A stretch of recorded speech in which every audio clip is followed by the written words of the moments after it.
Best known for cliffs that tower 180 meters above the Bay of Fundy, Nova Scotia's Cape Chignecto is a wilderness park with over 29 kilometers of coastline and more than 60 kilometers of trail.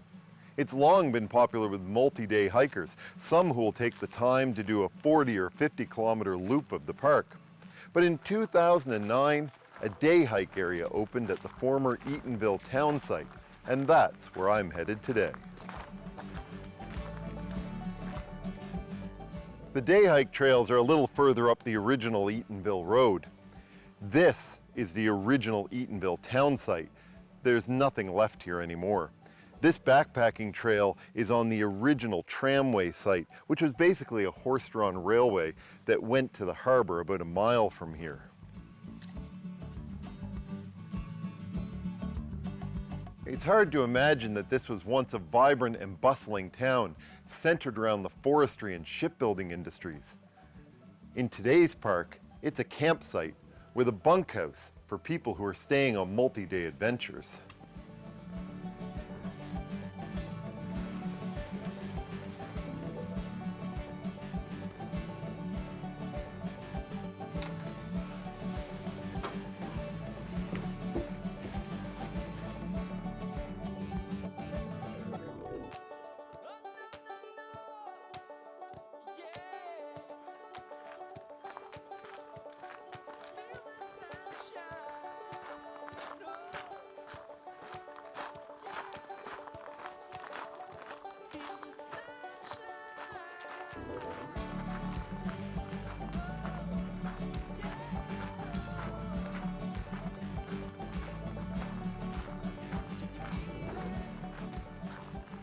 This building opened in 2009, but it closed in 2013 due to environmental issues.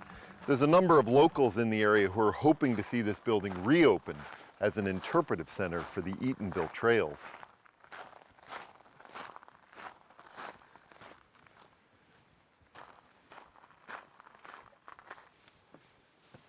The trail here is split into two parts. There's Squally Cove Trail, which is on the north side of Anderson Cove, and there's the Three Sisters Trail, which is on the south side.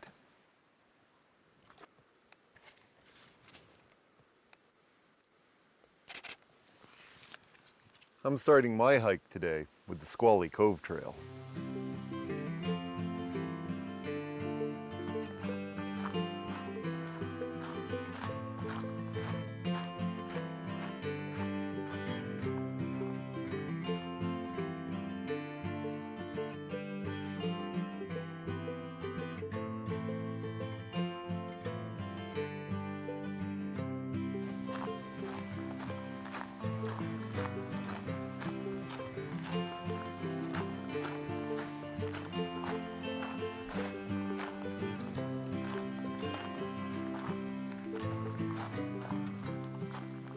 So neither one of these loops is very long.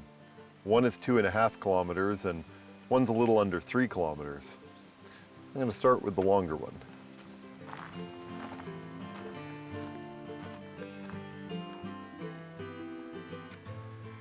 While the Mi'kmaq were on this land as far back as 10,000 years ago, the village of Eatonville was not founded until 1826. It lasted just over a century, with the last person moving out in 1943. There were about 250 people that lived in the town center and another 100 who lived down near the harbor.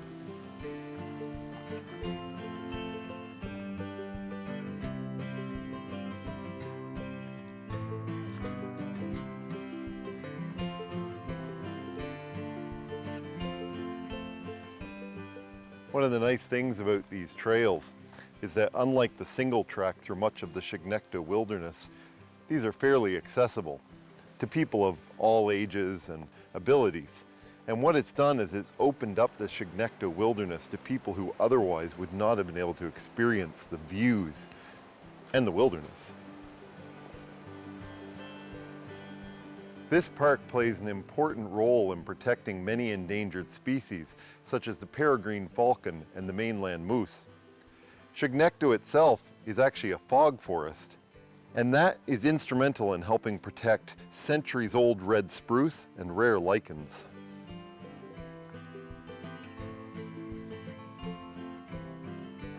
The Squally Point Trail is shaped a little bit like a lollipop, and it comes back here with the loop, so you can pick whichever direction you like.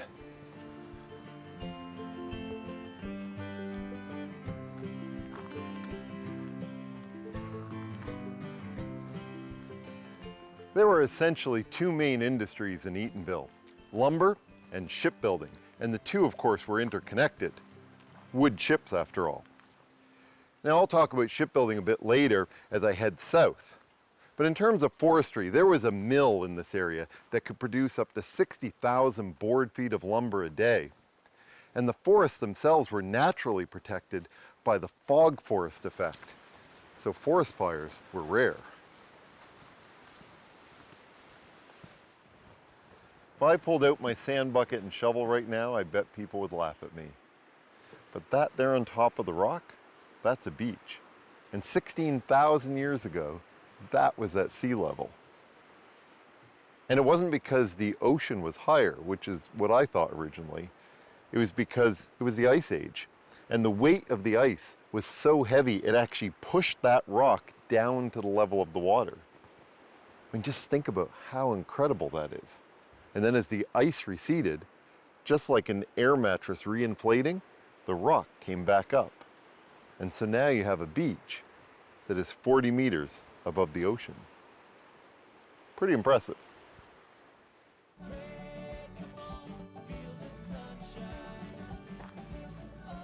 And this is the way down to the beach at Squally Point in Anderson Cove. This is Anderson Cove, which is between the Squally Point Trail and the Three Sisters Trail. And off in the distance, Fundy National Park in New Brunswick. This beach marks the end of the Squally Point Trail in Eatonville. After the break, I'm heading south to Eatonville's Three Sisters Trail. Won't you be mine? Feel the sunshine.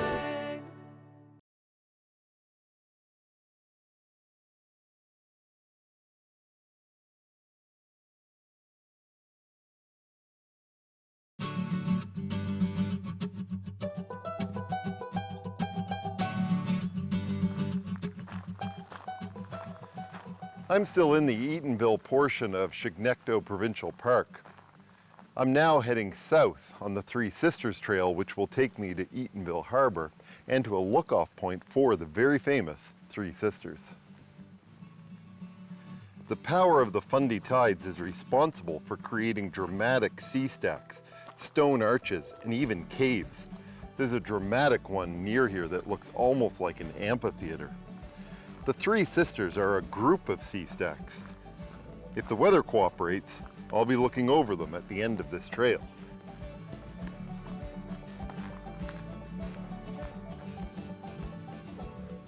Just through the trees ahead, I can almost see the ocean.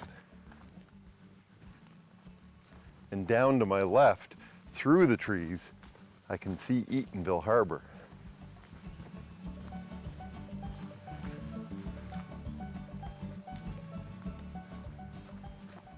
Remembering the founding of Eatonville, the location of the town actually started over towards the Three Sisters. In 1826, a small sawmill was established at the harbor beside the sea stacks. The settlement itself became known as the Three Sisters long before it became Eatonville.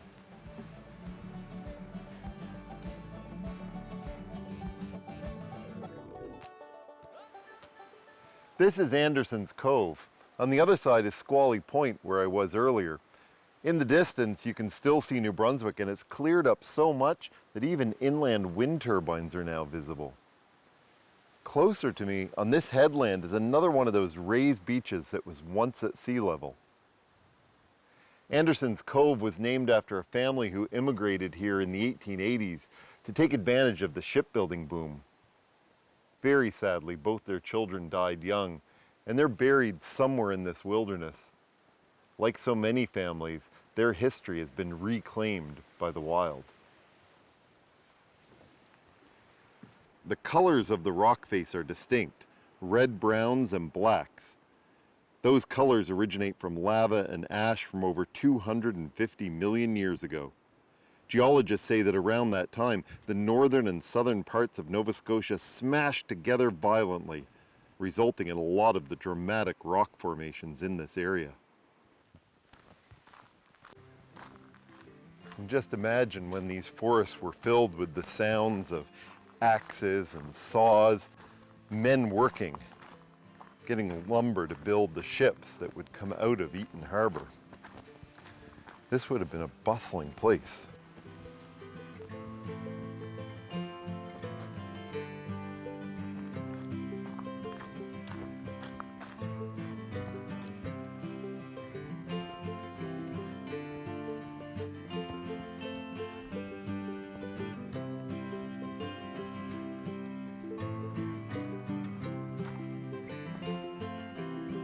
This is the famous Eatonville Harbor.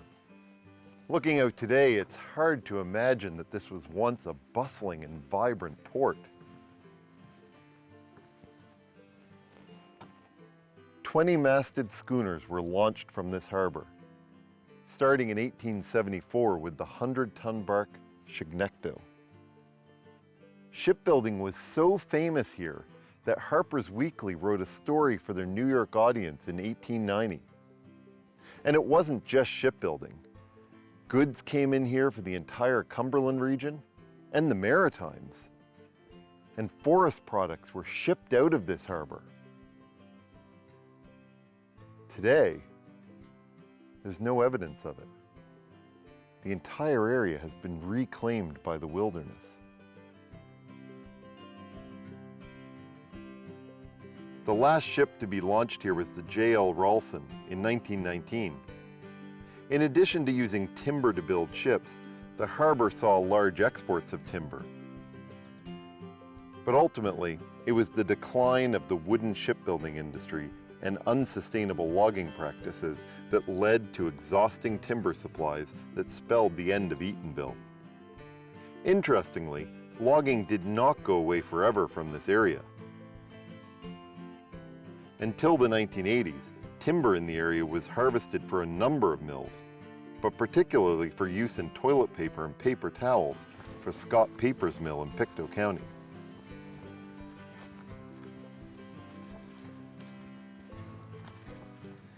If you need evidence of the Earth's power, you just need to look at this fissure in the bedrock that was created by volcanic activity hundreds of millions of years ago. Just look at the rock balancing between the two sides of the fissure down low.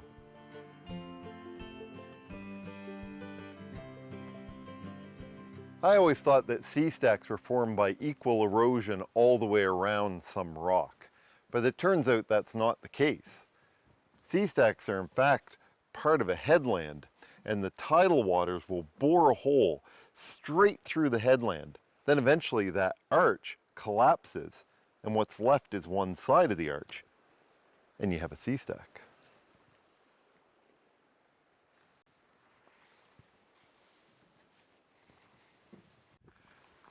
The story of how the Three Sisters got its name goes back to Mi'kmaq legend. In one version of the story, Glooskap saw a pack of dogs chasing a moose. He turned the three dogs into three stone pillars in the ocean, and he turned the moose into Ilhot, which is an island just off the coast of Cape Chignecto. In the more common and more widely accepted story, Glooskap asked his sisters to stay here until he returned, and he turned them into stone pillars.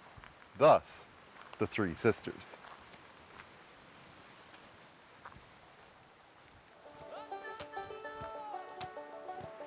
The power of nature is just awesome. It's no wonder that in 2020, the Eatonville area with the Squally Point Trail and the Three Sisters Trail became the anchor for UNESCO Cliffs of Fundy World Geopark. That designation goes all the way around the Cliffs of Chignecto to Debert.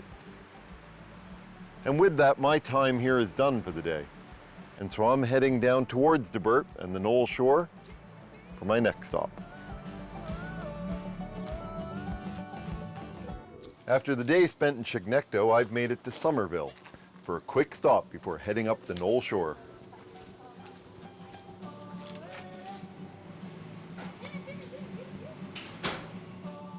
There are lots of great places to eat in the province, but there's something special about the Flying Apron. Here, Chris and Melissa Veldon have a motto: we do local, and they really do. They try to source as much of the food for their menu from places within 15 minutes of this restaurant.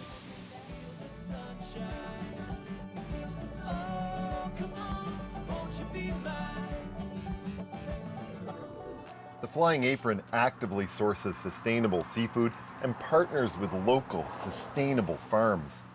They even have an inn and cooking school here. You know, after I enjoy this meal, I'm headed off to hike the ocean floor and go in search of a flower pot.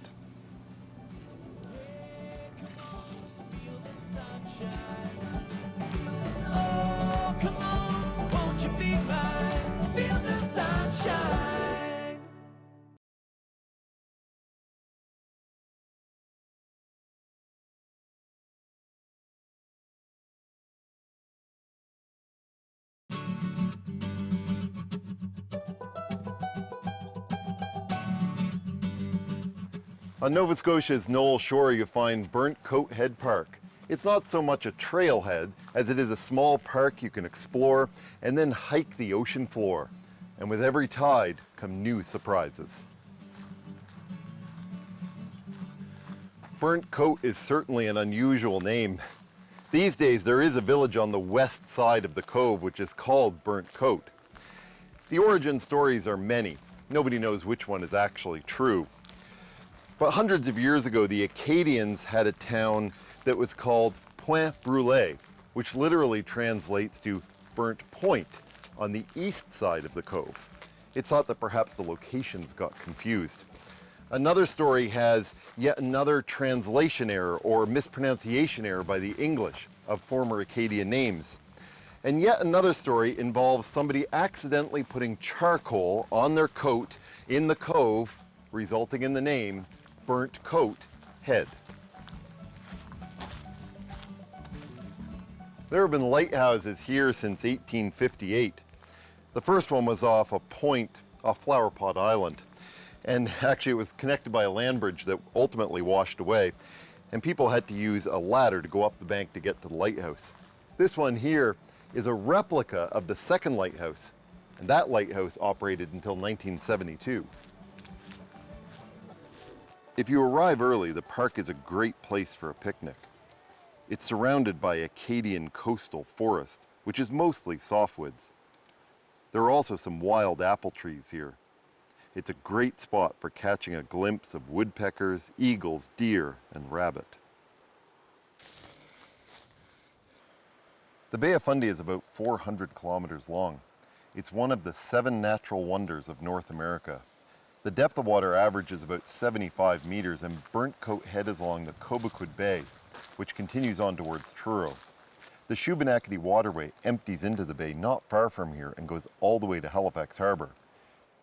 There you can watch the tidal bore, which is a phenomena where the incoming tide races over the outgoing river water, causing the river to change directions.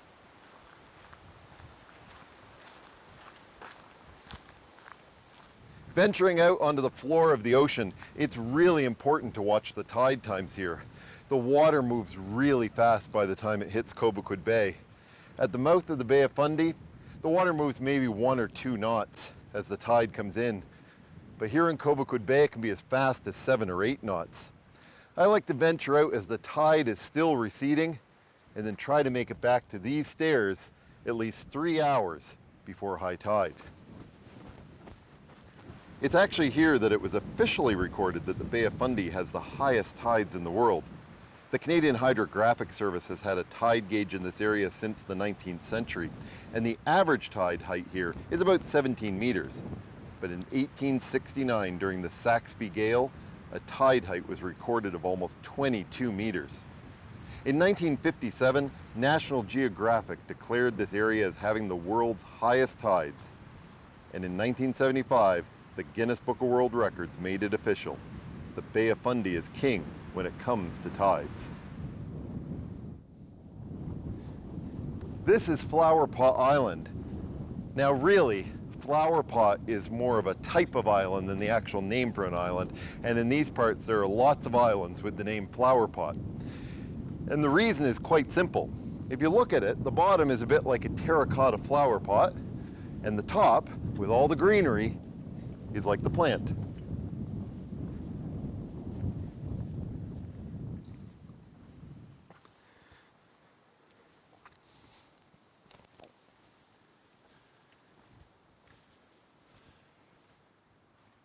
The rock formations around Burntcoat Head are very different than those you find further up, say somewhere like Cape Split. Cape Split, they're a volcanic rock. Here, they're sedimentary rock, which is basically a rock formed of sand and gravel compressed under enormous pressure to form almost like a series of pancakes. It makes for very brittle rock, but also rock that the ocean can very easily sculpt. In the summer, guided tours are offered along the ocean floor, so you can learn so much more about the history and the flora and fauna. And another fun activity, Flying Apron, where I stopped at earlier for a meal, well, they actually offer dinner right here on the ocean floor.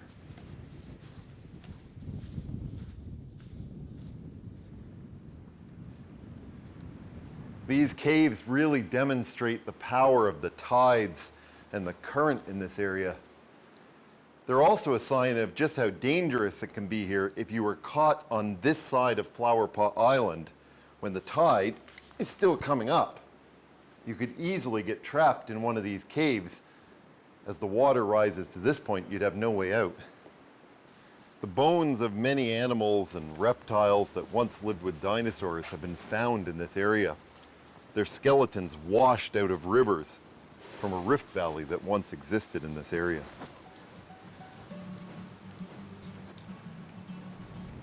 If you go up and down this coast at low tide, you will see fishing boats sitting in the mud, waiting for the tide to lift them. Fishermen here and pleasure boaters watch the tide like a hawk. They know exactly when they can go in and out.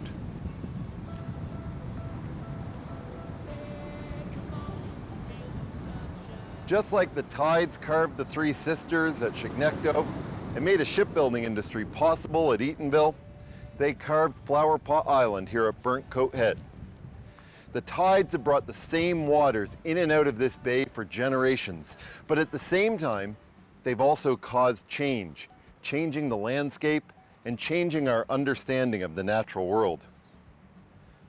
So wherever your next walkabout takes you, think about how the environment has changed the world around you.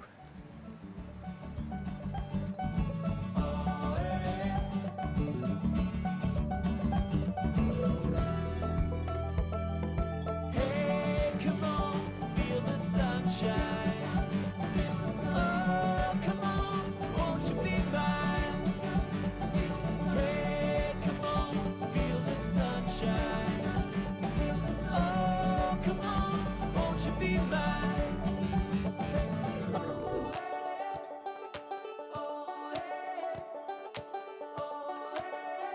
Feel